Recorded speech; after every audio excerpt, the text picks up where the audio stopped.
ಇನ್ನು ರೇಣುಕಾಸ್ವಾಮಿ ಕೊಲೆ ಕೇಸಲ್ಲಿ ಜಾಮೀನು ಪಡೆದು ಜಾಲಿಯಲ್ಲಿರುವ ದರ್ಶನ್ ಆ್ಯಂಡ್ ಗ್ಯಾಂಗ್ ಇವತ್ತು ಕೋರ್ಟ್ಗೆ ಹಾಜರಾಗಿದ್ದರು. ಇತ್ತ ದರ್ಶನ್ ಗೆಳತಿ ಕೂಡ ಬಂದಿದ್ದರು. ಕೋರ್ಟ್ನಲ್ಲಿ ಏನಾಯಿತು, ಸುಬ್ಬಾ ಸುಬ್ಬಿ ಮುಖಾಮುಖಿ ಕೂಡ ನೋಡಿದ್ರಾ ಇಲ್ವಾ? ಈ ಸ್ಟೋರಿ ನೋಡಿ.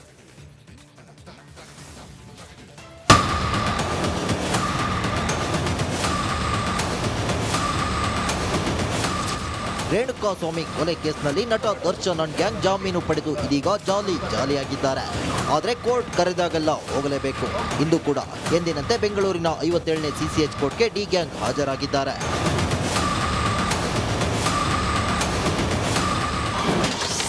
ಕುಂಟುತ್ತಲೇ ಕೋರ್ಟ್ಗೆ ಬಂದ ಕಾಟೇರ.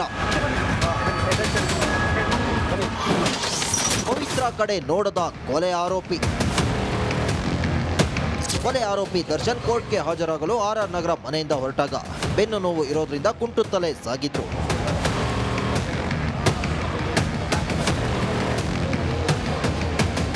ದರ್ಶನ್ ಮನೆ ಬಳಿ ಬೆಳಿಗ್ಗೆಯಿಂದಲೇ ಕಾದು ಕುಳಿತಿದ್ದ ಫ್ಯಾನ್ಸ್ಗೆ ಶೇಕ್ ಹ್ಯಾಂಡ್ ಕೊಟ್ಟು 57ನೇ ಸಿಸಿಎಚ್ ಕೋರ್ಟ್ಗೆ ಹೊರಟಿದ್ದರು.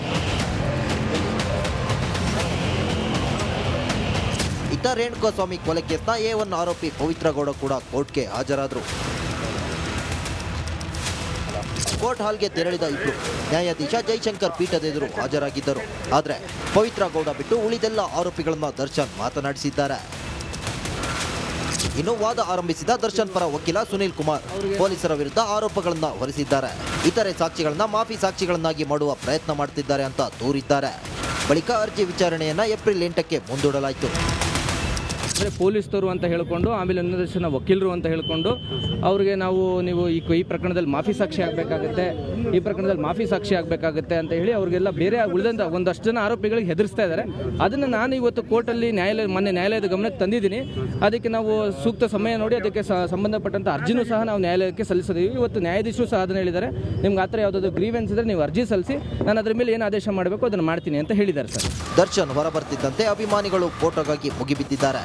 ಮೊಬೈಲ್ನಲ್ಲಿ ವಿಡಿಯೋ ಶೂಟ್ ಮಾಡುವಾಗ ನುಗ್ಗಲು ಉಂಟಾಗಿದೆ. Nagaraj, crime bureau, Republic Kannada, Bengaluru. ಇವೆಷ್ಟು ಈ ದಿನದ ಕರ್ನಾಟಕ ಕಾರಬಾರು. ಇನ್ನು ರೇಣುಕಾಸ್ವಾಮಿ ಕೊಲೆ ಕೇಸಲ್ಲಿ ಜಾಮೀನು ಪಡೆದು ಜಾಲಿಯಲ್ಲಿರುವ ದರ್ಶನ್ ಆ್ಯಂಡ್ ಗ್ಯಾಂಗ್ ಇವತ್ತು ಕೋರ್ಟ್ಗೆ ಹಾಜರಾಗಿದ್ದರು. ಇತ್ತ ದರ್ಶನ್ ಗೆಳತಿ ಕೂಡ ಬಂದಿದ್ದರು. ಕೋರ್ಟ್ನಲ್ಲಿ ಏನಾಯಿತು, ಸುಬ್ಬಾ ಸುಬ್ಬಿ ಮುಖಾಮುಖಿ ಕೂಡ ನೋಡಿದ್ರಾ ಇಲ್ವಾ? ಈ ಸ್ಟೋರಿ ನೋಡಿ.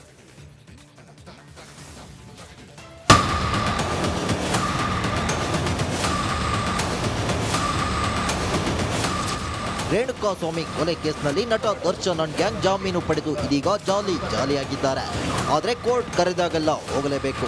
ಇಂದು ಕೂಡ ಎಂದಿನಂತೆ ಬೆಂಗಳೂರಿನ 57ನೇ ಸಿಸಿಎಚ್ ಕೋರ್ಟ್ಗೆ ಡಿ ಗ್ಯಾಂಗ್ ಹಾಜರಾಗಿದ್ದಾರೆ.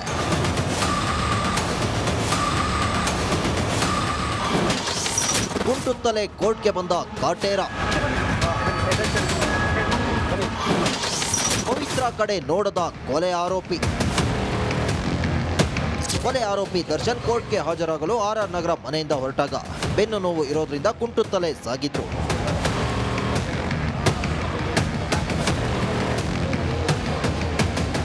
ದರ್ಶನ್ ಮನೆ ಬಳಿ ಬೆಳಿಗ್ಗೆಯಿಂದಲೇ ಕಾದು ಕುಳಿತಿದ್ದ ಫ್ಯಾನ್ಸ್ಗೆ ಶೇಕ್ ಹ್ಯಾಂಡ್ ಕೊಟ್ಟು 57ನೇ ಸಿಸಿಎಚ್ ಕೋರ್ಟ್ಗೆ ಹೊರಟಿದ್ದರು.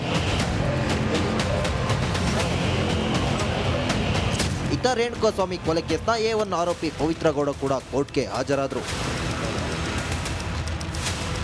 ಕೋರ್ಟ್ ಹಾಲ್ಗೆ ತೆರಳಿದ ಇಬ್ರು ನ್ಯಾಯಾಧೀಶ ಜೈಶಂಕರ್ ಪೀಠದೆದುರು ಹಾಜರಾಗಿದ್ದರು. ಆದರೆ ಪವಿತ್ರ ಗೌಡ ಬಿಟ್ಟು ಉಳಿದೆಲ್ಲ ಆರೋಪಿಗಳನ್ನ ದರ್ಶನ್ ಮಾತನಾಡಿಸಿದ್ದಾರೆ. ಇನ್ನು ವಾದ ಆರಂಭಿಸಿದ ದರ್ಶನ್ ಪರ ವಕೀಲ ಸುನೀಲ್ ಕುಮಾರ್ ಪೊಲೀಸರ ವಿರುದ್ಧ ಆರೋಪಗಳನ್ನ ಹೊರಿಸಿದ್ದಾರೆ. ಇತರೆ ಸಾಕ್ಷಿಗಳನ್ನ ಮಾಫಿ ಸಾಕ್ಷಿಗಳನ್ನಾಗಿ ಮಾಡುವ ಪ್ರಯತ್ನ ಮಾಡುತ್ತಿದ್ದಾರೆ ಅಂತ ದೂರಿದ್ದಾರೆ. ಬಳಿಕ ಅರ್ಜಿ ವಿಚಾರಣೆಯನ್ನ ಏಪ್ರಿಲ್ 8ಕ್ಕೆ ಮುಂದೂಡಲಾಯಿತು.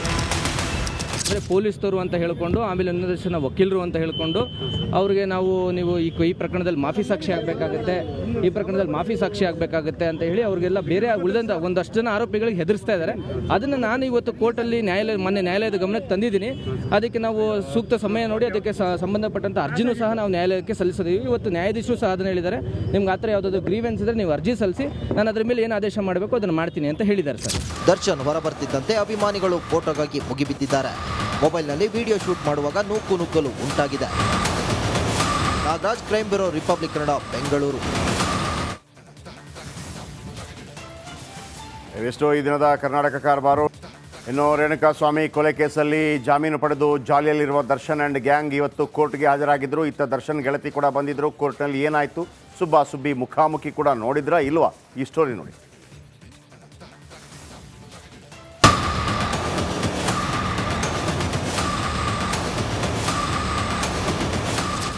ರೇಣುಕಾಸ್ವಾಮಿ ಕೊಲೆ ಕೇಸ್ನಲ್ಲಿ ನಟ ದರ್ಶನ್ ಅಂಡ್ ಗ್ಯಾಂಗ್ ಜಾಮೀನು ಪಡೆದು ಇದೀಗ ಜಾಲಿಯಾಗಿದ್ದಾರೆ. ಆದರೆ ಕೋರ್ಟ್ ಕರೆದಾಗೆಲ್ಲ ಹೋಗಲೇಬೇಕು. ಇಂದು ಕೂಡ ಎಂದಿನಂತೆ ಬೆಂಗಳೂರಿನ 57ನೇ ಸಿಸಿಎಚ್ ಕೋರ್ಟ್ಗೆ ಡಿ ಗ್ಯಾಂಗ್ ಹಾಜರಾಗಿದ್ದಾರೆ.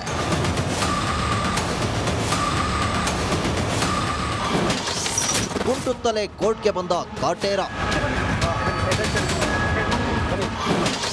ಪವಿತ್ರ ಕಡೆ ನೋಡದ ಕೊಲೆ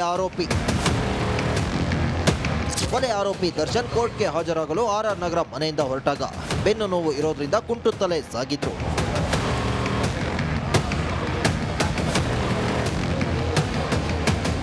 ದರ್ಶನ್ ಮನೆ ಬಳಿ ಬೆಳಿಗ್ಗೆಯಿಂದಲೇ ಕಾದು ಕುಳಿತಿದ್ದ ಫ್ಯಾನ್ಸ್ಗೆ ಶೇಕ್ ಹ್ಯಾಂಡ್ ಕೊಟ್ಟು 57ನೇ ಸಿಸಿಎಚ್ ಕೋರ್ಟ್ಗೆ ಹೊರಟಿದ್ದರು.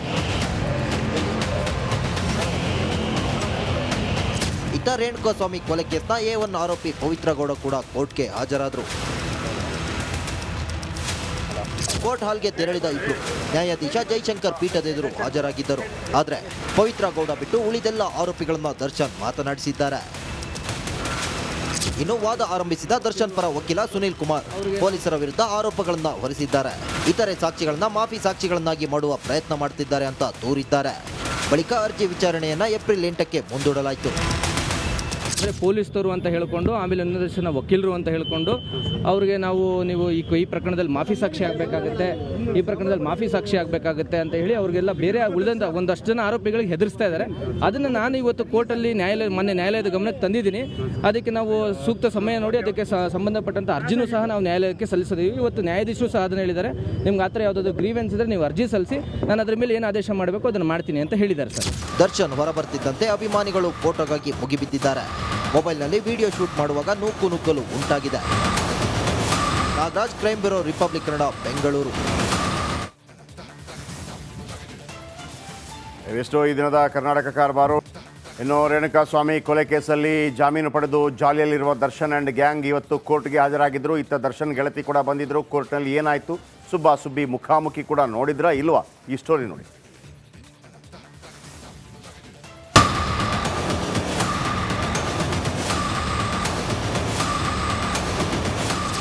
ರೇಣುಕಾಸ್ವಾಮಿ ಕೊಲೆ ಕೇಸ್ನಲ್ಲಿ ನಟ ದರ್ಶನ್ ಅಂಡ್ ಗ್ಯಾಂಗ್ ಜಾಮೀನು ಪಡೆದು ಇದೀಗ ಜಾಲಿಯಾಗಿದ್ದಾರೆ.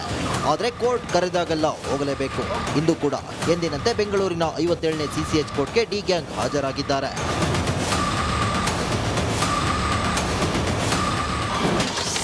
ಕುಂಟುತ್ತಲೇ ಕೋರ್ಟ್ಗೆ ಬಂದ ಕಾಟೇರ. ಪವಿತ್ರ ಕಡೆ ನೋಡದ ಕೊಲೆ ಆರೋಪಿ ದರ್ಶನ್ ಕೋರ್ಟ್ಗೆ ಹಾಜರಾಗಲು RR ನಗರ ಮನೆಯಿಂದ ಹೊರಟಾಗ ಬೆನ್ನು ನೋವು ಇರೋದ್ರಿಂದ ಕುಂಟುತ್ತಲೇ ಸಾಗಿದ್ರು.